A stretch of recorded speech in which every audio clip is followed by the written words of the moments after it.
Kisah yang ke-44, liqa'u Tamim Ad-Dari Ad-Dajjal. Tamim Ad-Dari jumpa dengan Dajjal. Dalam kitab terjemahan tu ada Tamim Ad-Dari. Tamim Ad-Dari ni kisah laki-laki ni daripada Palestin. Dia pergi dalam satu pengembaraan di lautan, akhir sekali kapal dia dilanda ombak, tak tahu pergi ke pulau mana. Maka dia jumpa dengan benda pelik yang kita akan cerita dah. Dia jumpa dengan hayawan tak tahu kepala ekor, bulu dia panjang sangat. Ni hok belakang ke depan ni. Oh, tukar. Kemudian lepas dia jumpa Dajjal tu, dia pun berhijrah ke Madinah dan masuk Islam. Tamim Ad-Dari ni dia hijrah ke Madinah, dia masuk Islam. Kemudian dia menceritakan kepada Nabi sallallahu alaihi wasallam tentang peristiwa dia jumpa Dajjal. Dia pergi jumpa peristiwa dia jumpa Dajjal. Maka Nabi sallallahu alaihi wasallam panggil sahabat-sahabat dia. Nabi cerita balik. Kata di para ulama, takkanlah cerita Tamim itu bohong. Nabi nak cerita balik pada orang, menunjukkan bahawa Nabi kita bila dia terima cerita ni, bermakna Nabi kita sallallahu alaihi wasallam telah memperakui khabar yang dibawa oleh Tamim. Lebih-lebih lagi Tamim telah masuk Islam, takkanlah dia nak bohong kepada Nabi sallallahu alaihi wasallam. Baik, kita pergi kepada nasul hadis. Nas hadis ni panjang sekali. Dalam kitab kita ni ada 2 muka surat. 2 helai, bukan 2 muka surat. Jadi tuan-tuan tengok terjemahan dululah supaya kita laju sikit, insya-Allah. Tengok terjemahan terus. Ana baca hak Arab, tuan-tuan pakai hak terjemahan. Rawa Muslimun fi sahihihi an Amir ibn Sharahil Asy-Sya'bi rahimahullahu taala, Sya'bu Hamdan. Dia kata apa? Amir bin Sharahil Asy-Sya'bi ni, tengok nota. Imam Muslim meriwayatkan daripada dalam sahihnya daripada Amir bin Sharahil Asy-Sya'bi, terkenal dengan nama Sya'bi, seorang ulama hadis. Seorang pemuda daripada Hamdan dengan hak. Dia kata apa? Menyatakan bahawa dia bertanya kepada sahabiyah Fatimah binti Qais. Fatimah binti Qais ini saudara kepada Ad-Dhahhak bin Qais, dan beliau termasuk wanita yang awal berhijrah, minal muhajirati al-awwal, yang terawal hijrah. Siapa dia? Sya'bi pergi tanya sahabat ni Fatimah binti Qais. Lalu Sya'bi berkata, dia kata apa? Ya Sayyidah Fatimah, dia kata apa ni? Hadisini hadisan sami'tihi min Rasulillah sallallahu alaihi wasallam. Cerita kepada saya perkara hadis yang puan dengar daripada Rasulullah sallallahu alaihi wasallam. Jangan puan menyandarkannya kepada seorang selainnya. Maknanya aku nak cerita hak puan dengar daripada Nabi direct. Kalau kata hadis ni dicerita oleh Abu Hurairah kepada saya, tak mau. Nak orang panggil riwayat terus. Sanad Ali, riwayat terus. Kemudian Fatimah pun jawab, la af'alan. Faqalat la in syi'ta la af'alanna. Fatimah kata, kalau mu nak dengar, aku bersedia menceritakannya. Bolehlah.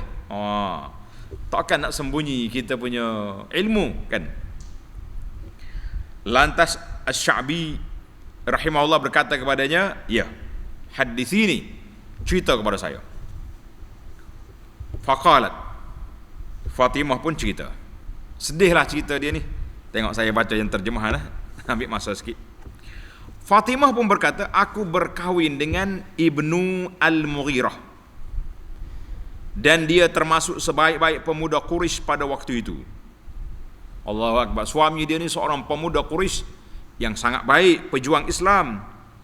Kemudian dia gugur syahid pada permulaan jihad bersama Rasulullah sallallahu alaihi wasallam. Muda lagi lah tu, awal lagi. Tak kala itu aku menjadi janda. Janda dah dia, nak hidup mana, suami sudah tidak ada. Dan aku dilamar oleh Abdurrahman bin Auf, salah seorang daripada sekumpulan sahabat Rasulullah sallallahu alaihi wasallam. Abdurrahman bin Auf nak tolong. Kan? Dia ni kaya. Dia kata saya nak pada Fatimah ni. Dan Rasulullah sallallahu alaihi wasallam juga melamar aku untuk anak angkat dia, Usamah bin Zaid. Sudahlah.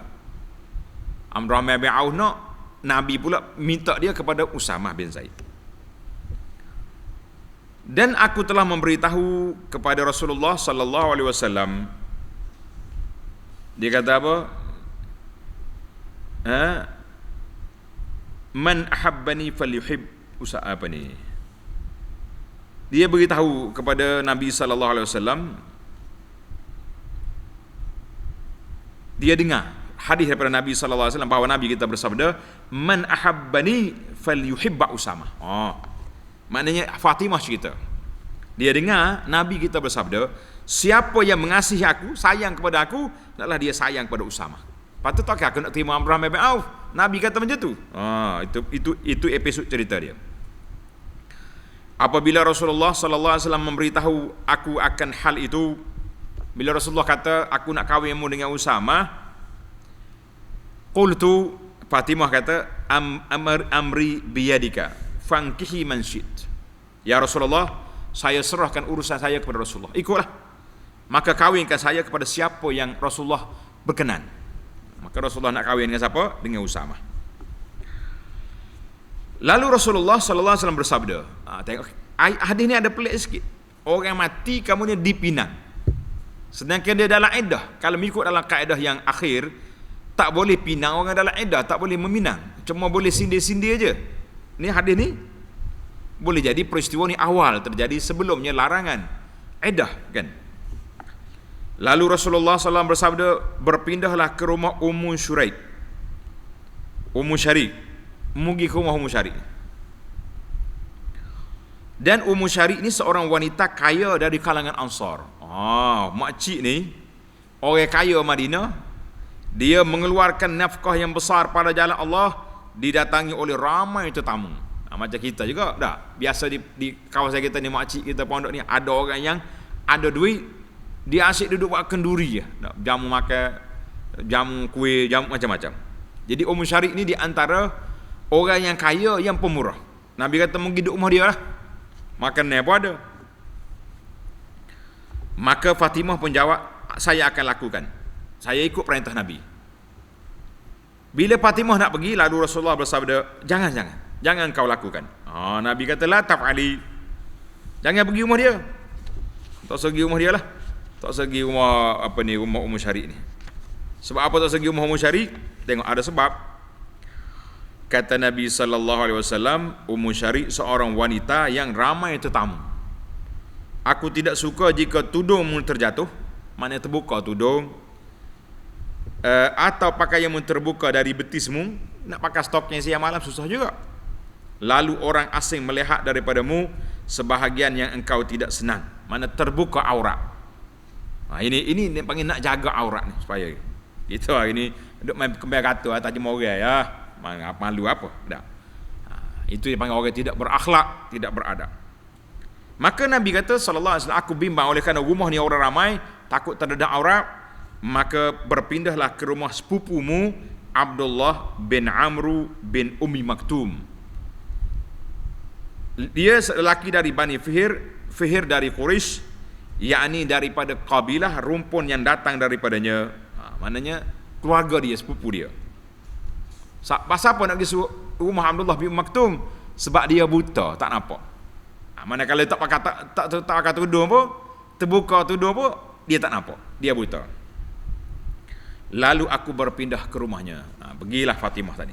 Panjang ni baru mukaddimah pun ni, tak habis cerita lagi ni. Tak masuk cerita lagi. Apabila habis iddahku, baru habis iddah. Iddah dia dengan siapa tadi? Dengan Mughirah tadi, dengan suami dia tadi. Aku mendengar suara menyeru Rasulullah sallallahu alaihi wasallam, ada suara yang menyeru, as-salata jami'ah, as-salata jami'ah. Mana salata jami'ah tu? Salat. Panggil, mari berkumpul belakang di masjid. Mana ada seruan. Aku keluar ke masjid. Ni aku pergi masjid. Biasa orang perempuan ni dalam iddah dia tak boleh keluar rumah, tapi dia tamat dah iddah dia. Ni kita masyarakat kita hari ni pernah tak ada habis iddah tu kata pindah dah pergi. Pasal apa pergi berjalan? Puah. Itulah nama dia iddah. Masya-Allah. Masalah kita. Maka aku keluar ke masjid lalu solat bersama Rasulullah sallallahu alaihi wasallam dan aku berada dalam saf wanita yang berada di dalam saf kaum laki-laki. Zaman Nabi dulu dia tertib saf, Rasulullah imam, makmum laki-laki, makmum kanak-kanak, makmum perempuan. Jadi susun macam tu. Pak kita ni macam-macam susunnya ada kan. Apabila Rasulullah sallallahu alaihi wasallam selesai salat, baginda duduk di atas mimbar sambil tersenyum lalu bersabda. Nabi kata dia naik atas mimbar, Nabi kita bersabda. Nabi kata apa? Apa yang telah diperintahkan oleh Rasulullah sallallahu alaihi wasallam. Nabi kata liyalzam kullu insanin musallahu. Yang Nabi kata apa? Setiap orang itu duduk di tempat solat dia. Jangan bergerak. Duduk situ. Kemudian Nabi bersabda, tahukah kamu untuk apa aku kumpulkan kamu semua? Pasal apa aku panggil kamu semua ni? Mereka menjawab, Allah dengan Rasulnya yang tahu, kami mana tahu. Sabda Nabi sallallahu alaihi wasallam, sesungguhnya demi Allah, aku kumpulkan kamu bukan untuk sesuatu kesenangan dan bukan untuk menakutkan, akan tetapi aku kumpulkan kamu kerana Tamim Ad-Dari adalah seorang Nasrani, asalnya dia Nasara. Lalu membai'ah, ikat setia. Bai'ah itu makna ikat setia dengan Nabi sallallahu alaihi wasallam dan masuk Islam. Dia memberitahu aku sesuatu yang sesuai dengan apa yang aku telah ceritakan kepada kamu mengenai Al-Masih Ad-Dajjal. Tamim cerita kepada aku apa yang sudah aku tahu tentang Dajjal. Maknanya cerita dia tu sama dengan ilmu yang ada pada aku. Dia, yakni Tamim Ad-Dari, memberitahu aku bahawa dia menaiki kapal laut bersama dengan 30 orang dari Lakham dan Juzam, nama kabilah. Lalu mereka diumbang-ambingkan ombak selama 1 bulan di lautan. Kalau kita sebulannya nyelambu di ombak ni muntah kita dah. Allah. Sabar mereka ni. Kemudian mereka terdampar ke sebuah pulau di lautan yang dilihatnya dari jauh ketika terbenam matahari. Maknanya habis gelora ombak, nampak ada pulau depan. Allah, gembiranya dia. Kenapa tak gembira tak? Daripada kita ditambah ombak, jumpa bumi. Mereka duduk dalam sampan-sampan. Dalam bahasa Arab dipanggil sampan. Maknanya biasanya kalau ada kapal besar, dia bawa anak kapal kecil, perahu. Dalam perahu tu. Dia duduk dalam perahu dia tu. Kalau tidak, perahu dia untuk urusan hak kecil-kecil ni. Kapal besar tak lagi, perahu boleh pergi. Dia panggil akrubus safinah. Anak perahu, anak kapal kecil. Jadi nak kapal dia berhenti, nak pergi ke pulau tak boleh, dia pun naik kapal kecil. Naik perahu lah kalau kita kata. Dia naik perahu, naik sampan, lalu memasuki pulau itu, pergi ke pulau. Masuk di pulau, dia jumpa benda pelik. Tengok ni. Mereka menemui seekor binatang berbulu lebab.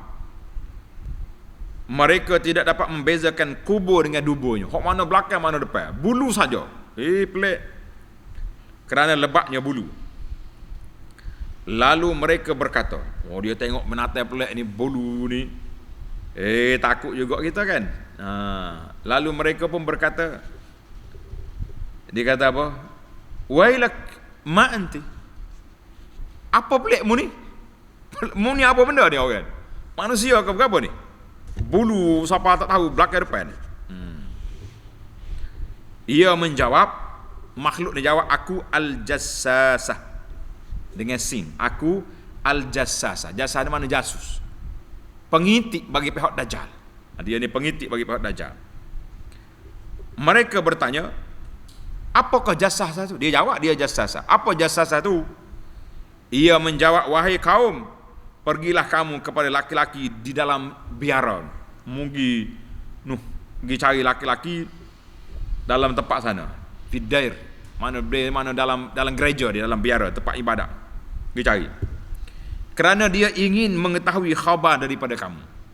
Jadi jassasah ni dapat kesan bahawa puak-puak Arab ni dia ada maklumat daripada Mekah, Madinah. Dajjal duk tunggu cerita ni.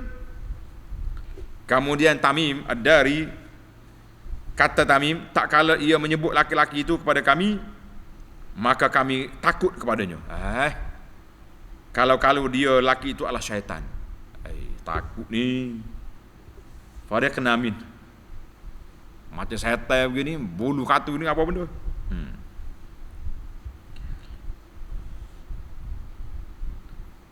Maka kami takut padanya kalau dia laki-laki itu adalah syaitan.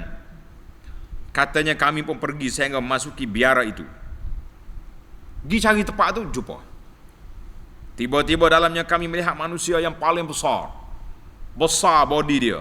Besar Dajjal ni. Bukan halus challenge macam kita ni kan. Besar body dia. Tidak pernah kami lihat sebelumnya. Orang lagu ni besar, tak pernah lihat. Ikatannya sangat kuat. Dia terbelenggu. Tangan terbelenggu ke lehernya. Antara lutut hingga tumitnya terbelenggu dengan besi. Maknanya tangan ni ikat tekak. Kaki dengan lutut ada besi rata. Jadi Dajjal sekarang ni dirantai. Kalau terlepas ni, nyakit kita. Hati-hati kita. Na'udzubillah. Kami berkata, wahai siapa awak? Siapa mu ni? Duk terbelenggu ni.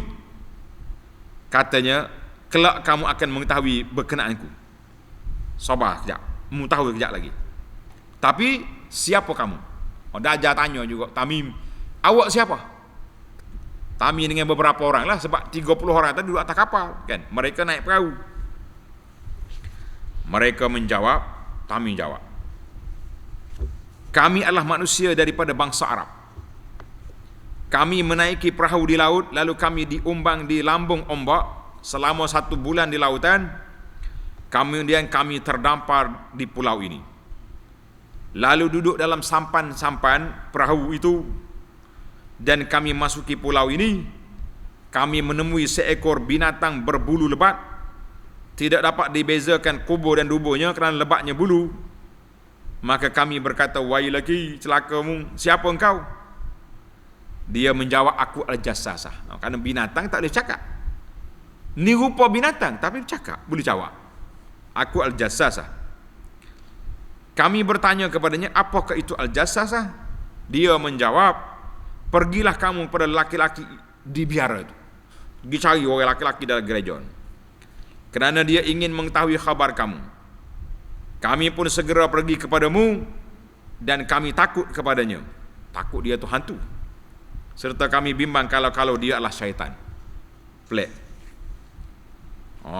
Dajjal apa tanya? Interview buat ni. Dia tanya apa? Saudara, beritahu aku mengenai pokok kurma di Baisan. Ini di Baisan ni katanya di Palestin. Ni tempat-tempat hak dia sebut tadi. Hak Dajjal sebut ni di Palestin. Dia tanya 3 tempat. Tanda tuan-tuan ni.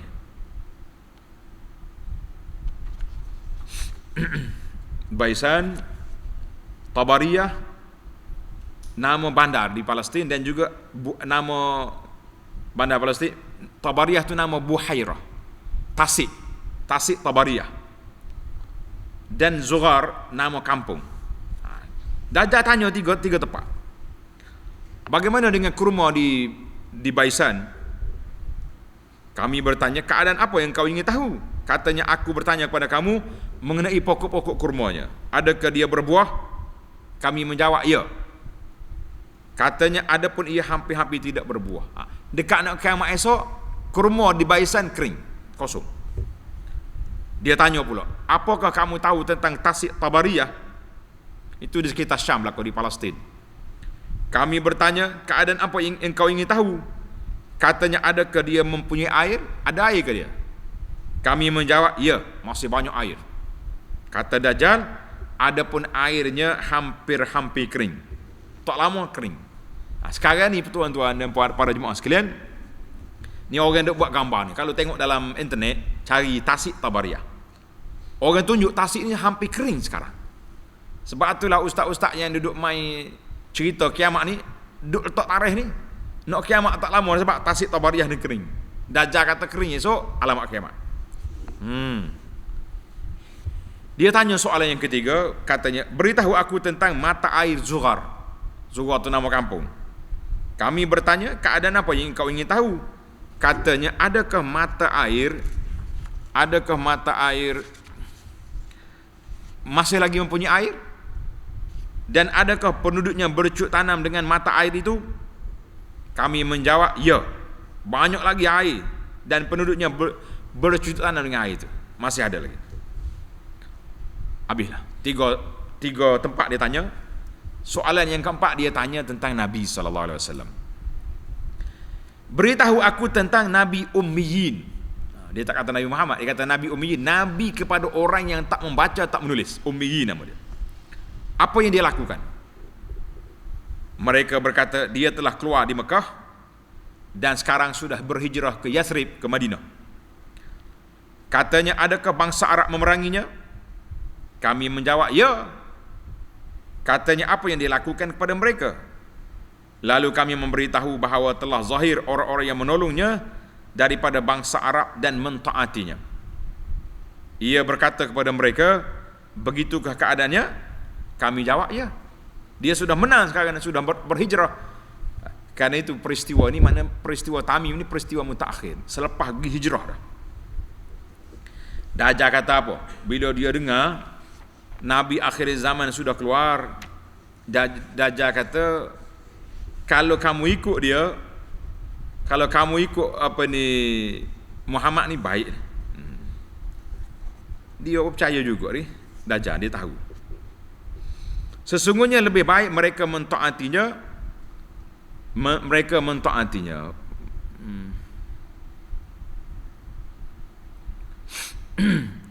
Dia kata, ama inna zaka khairul lahum in yuti'un. Dajjal kata, kalau mereka tu taat ke dia tu baik. Tapi dia kita taat. Ni kita panggil, orang panggil pasal Dajjal ni pandai cakap. Kan? Hari tu cerita syaitan. Syaitan bercakap dengan Abu Hurairah, dia sendiri kafir, dia sendiri syaitan. Kata apa? Kita pun jangan duduk jadi macam perangai ni. Pandai cerita dengan orang, kita tak ikut. Ini bahaya. Katanya, kata Dajjal lagi, dan aku memberitahu kamu bahawa aku adalah Al-Masih Ad-Dajjal. Dia ngaku dia tu Dajjal. Na'udzubillah. Dan sesungguhnya hampir-hampir aku diizinkan untuk keluar. Tak lama lagi aku keluar daripada rantai ini, akan cabut, aku akan keluar. Lalu aku keluar dan berjalan di bumi. Tidak ada satu kampung melainkan aku akan mendatanginya. Aku akan pergi semua kampung. Dalam tempoh 40 malam. Tak lama dah ajar ni sekejap, tapi fitnah dia dahsyat, kan? Yang aku tak boleh masuk dua tempat, Makkah dan Taibah. Dua tempat ni tak boleh masuk. Dia nak pergi masuk Makkah tak boleh. Maka kedua-duanya diharamkan ke atasku. Setiap kali aku hendak masuki salah satu daripada kedua-duanya, aku disambut oleh malaikat dengan memegang pedang terhunus dan menghalang aku daripada masukinya. Jadi tak boleh masuk. Dan setiap jalan-jalan atau celah-celahnya ada malaikat yang menjaganya. Mana? Mekah, Madinah, dia tak boleh masuk. Malaikat dia jaga. Habislah cerita. Nabi kita cerita tentang apa yang dicerita oleh Tamim Ad-Dari. Qalat Fatimah binti Qais pun sambung cerita dia lagi. Rasulullah sallallahu alaihi wasallam berkata di atas mimbar dengan menusukkan tongkatnya. Ini orang kata Nabi kita pegang tongkat waktu khutbah. Nabi kita pegang tongkat. Nabi kata hazihi taibah. Hazihi taibah, hazihi taibah. Ini Taibah. Taibah mana? Madinah. Madinah salah satu daripada nama dia Taibah. Yani Al-Madinah. Ingatlah, bukankah aku telah memberitahu kamu yang demikian? Lalu manusia menjawab, ya. Maka sesungguhnya perkataan Tamim menakjubkan aku. Sesungguhnya ia sesuai dengan apa yang telah aku cerita kepada kamu mengenainya dan mengenai Madinah dengan Mekah, Dajjal tak boleh masuk. Ingatlah bahawa dia di lautan Syam atau lautan Yaman, tidak, bahkan dari arah timur. Wallahu alam, Nabi sebut macam tu. Para ahli sejarah pun tak cerita kat kita di mana pulau tersebut. Tidak, ia dari arah timur. Nabi kata dia dari arah timur, dari arah timur.